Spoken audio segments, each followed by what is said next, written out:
afin de retour au pays après les études. Faites très attention. Les jeunes étudiants qui ont fini leurs études et qui se précipitent à rentrer au pays, sous prétexte que le pays leur manque, la famille leur manque là. Faites très attention. Voilà une abonnée qui m'écrit, me dit, Madame la Présidente, j'aime beaucoup ton contenu, j'aime beaucoup ce que tu fais. J'aimerais te conter l'histoire de mon petit frère, pour que tu puisses en sensibiliser plus d'un. Mise en contexte la famille. Le gars en question a fait 4 ans ici au Canada. Il est arrivé comme étudiant étranger. Il a obtenu son DEC en informatique.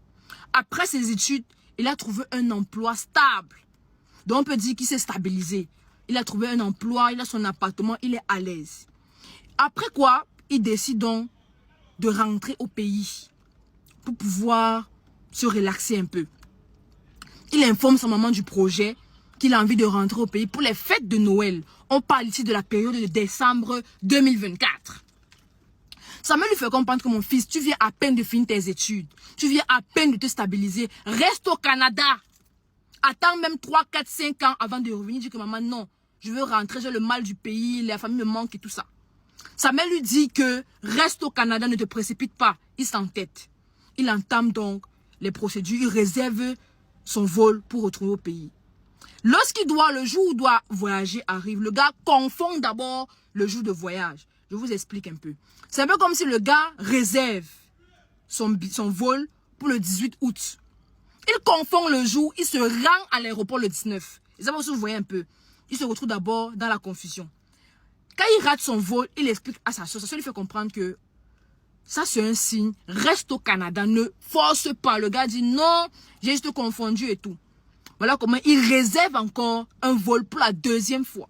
Lorsqu'il réserve le vol pour la 2e fois, l'heure de vol arrive, il s'oublie. Ça veut dire qu'il a dormi toute la journée. Il devait prendre son vol à 18 h.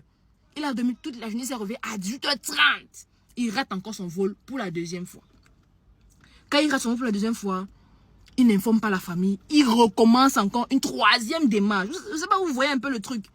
Voilà comment il réserve donc son vol. Il arrive donc décidément au Cameroun. Il faut savoir que sa maman vit à Douala. Sa grande soeur vit à Yaoundé. Voilà. Donc il est question qu'il fasse une semaine avec sa maman, une semaine avec sa grande soeur. Il est arrivé, il était avec sa maman, tout se passait bien, sa maman s'occupait bien de lui. Il était avec la famille, les oncles, les tantes, les cousins et tout ça. Durant tout le moment qu'il passait à Douala, il mettait sur ses statuts comment il joue la belle vie au pays et tout. C'est le benguiste, donc voilà. Maintenant, ses amis d'enfance avec qui il a fréquenté depuis longtemps lui font signe. Puis dit que gars, comment tu es au pays, tu ne nous fais pas signe. Il faut qu'on organise un truc ici du côté de Yaoundé. Il y a ses amis que ce n'est pas un problème, qui descend à Yaoundé d'ici la fin de la semaine et tout, vu que sa grande soeur est à Yaoundé. Voilà alors comment le gars, voilà, dès que la semaine est terminée, il arrive sa soeur à Yaoundé. Lorsqu'il a dit à sa grande soeur que bon, j'ai mes amis d'enfance avec qui j'ai fait le lycée et puis ça fait quand même 5 ans, 6 ans, 7 ans, 8 ans, 10 ans qu'on ne s'est pas vu. Je veux que tu organises une grande réception à la maison et puis moi je vais les recevoir. Sa grande soeur ne voit pas d'inconvénient. Elle a fait une bonne réception et tout et tout. Ses amis sont arrivés à la maison, ils ont mangé et tout ça là. Après la réception, sa grande soeur lui dit que mon petit, parmi tes amis là, fais très attention à 2 personnes. Je vais appeler le nom ici. Frédéric et Ibrahim. Il dit à sa grande soeur que ouais, ce sont mes amis, ça fait longtemps, on a fait le primaire, le lycée, même l'université ensemble, je les connais très bien. Sa grande soeur lui dit que fais attention à Frédéric, il a des allures d'efféminé. Vous comprenez ce que ça veut dire? Voilà. Et Ibrahim là, j'ai l'impression qu'il te jalouse un peu. En tout cas, fais gaffe. Il dit que non, ne t'inquiète pas, ce sont mes amis, il ne peut rien se passer. Ok. Maintenant donc, mercredi arrive, parce que le gars doit rentrer au Canada la 2e semaine, donc dimanche. Il doit prendre le vol dimanche. Mercredi arrive, ses amis lui font signe que bon, comme tu dois bientôt rentrer, il faut qu'on organise une soirée entre nous. Une sortie, boîte de nuit. Il dit à ses amis qu'il n'y a pas de souci, ça peut se faire. Il informe sa grande. Sa grande lui fait comprendre que si c'est deux, il y a Frédéric et Ibrahim là-bas, je ne suis pas à l'aise à ce que tu y ailles. Il dit à sa grande soeur que non, ne t'inquiète pas. On ne sera pas seulement à 3, il y aura d'autres amis, il y en a qui m'ont quitté Douala pour arriver ici à Yaoundé et tout. Le gars s'entête encore, il va à la soirée avec ses amis. Il arrive à envoyer en boîte. C'est le benguiste, on chante son nom, il faraude l'argent à tout le monde. Il commande de la boisson à tout le monde. Ils ont pété les bouteilles de champagne de vin. En tout cas, ils ont passé une belle soirée. À un moment donné, le gars a été distrait, c'est-à-dire qu'il est allé aux toilettes. Il est revenu, Frédéric même lui tend le verre pour dire que gars, voici ton verre ici et tout, bois. Le gars a bu sans problème. Il se dit que non, il avait ses frais et tout et tout et tout. La soirée s'est bien passée. Quand la soirée se termine comme ça, voilà comment le gars rentre à la maison. 2 jours après, nous sommes vendredi. Il a commencé à se sentir mal. Au point où il a commencé à cracher du sang. Il dit à sa grande soeur qu'il ne se sent pas très bien. Sa grande soeur dit ok, on va aller à l'hôpital. Arrivé à l'hôpital, on a examiné et tout et tout. Les médecins lui font comprendre que mon gars, là où tu es là, on t'a empoisonné. Et heureusement que tu t'es vite rendu à l'hôpital. Sinon, en un claquement de doigts, tu allais passer des vies à trépas. Doublé. Voilà comment donc, ok, il est arrivé à l'hôpital. Il est resté convalescent. On s'occupait de lui et tout. Nous sommes là vendredi. De la semaine où il doit rentrer au Canada. On a entamé le traitement et tout et tout. Il n'était pas en état. Parce que quand samedi arrive, il dit au médecin qu'il faut qu'il sorte de l'hôpital parce que lui doit rentrer au Canada et tout et tout et tout. Les médecins lui font comprendre que tu n'es pas en état de voyager. Il faut que tu repousses ton vol et tout. Il dit à ce médecin que même s'il repousse le vol, ce n'est pas bon. Il va repousser le vol comme ça. Il doit rentrer, il doit reprendre le travail lundi et tout ça là. Au Canada, c'est lundi ou c'est mardi et tout ça. Bref. Maintenant, voilà donc comment le gars est resté en convalescence. Il est resté à l'hôpital. Il sort de l'hôpital, mais parce que son état était vraiment grave. Il sort de l'hôpital mercredi, de la semaine d'après. Il est en convalescence et tout. Maintenant, il n'est pas rentré. Il n'a même pas informé de l'autre côté là-bas. 2-3 jours après sa convalescence et tout, son boss lui écrit pour faire comprendre qu'il ne s'est pas présenté au travail comme c'était prévu. En plus, il n'a fait aucun signe de vie. Donc, on l'a renvoyé de son travail. Voilà d'abord un deuxième choc. Mais il faut savoir que le gars ne peut pas rentrer au Canada dans l'état dans lequel il était. Son appartement qui est au Canada ici, son ami il a fait signer son ami qui paye, lui donne l'équivalence. Donc les gars, il a perdu son emploi. Il va rentrer au Canada, faire quoi? Il n'a pas de travail. Il a perdu son emploi. Il a dit que bétail, il reste ici, se soigner, profiter encore de sa famille. Donc, les gars, morale de l'histoire, vous qui vous précipitez à rentrer au pays après les jeux là, faites attention. La discrétion.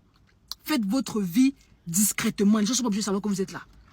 Et toujours prioriser. Restez à la maison. Les enfants de sortir, les amis là. Ah, méfiez-vous. Hein. En tout cas, tout le monde n'est pas méchant. Tout le monde ne vous veut pas du mal. Mais, méfiez-vous quand même. Allez en boîte avec les amis d'enfance et tout et tout. Et hormis ça, il y a les signes qui ne trompent pas. Le gars a raté son vol pour le Cameroun 2 fois. Il a forcé pour y aller. Il y a les signes qui ne trompent pas. On lui a parlé, sa maman, sa soeur. Faites très, très attention. Et ça, c'est l'histoire qu'il raconte à sa soeur bien après. Quand il essaie de se rappeler que, mais effectivement, il y a un moment où son ami Frédéric lui a donné un verre. Et ça lui a compris que son ami, c'est à ce moment-là que le gars a dû mettre les condiments dans sa boisson. Faites attention. Faites très attention. C'était la présidente, on est ensemble. Voilà pourquoi j'ai tenu à vous partager ce témoignage. Pas pour faire peur, hein, ni même pour accuser qui que ce soit, mais dans le but de faire réfléchir. Il y a vraiment une chose que beaucoup de jeunes en diaspora ne comprennent pas tout de suite. Le retour au pays, ce n'est pas juste un voyage. Pour moi, c'est un changement d'énergie, de regard et même de rapport humain. Quand tu viens de finir tes études, quand tu viens à peine de te stabiliser, tu es encore fragile.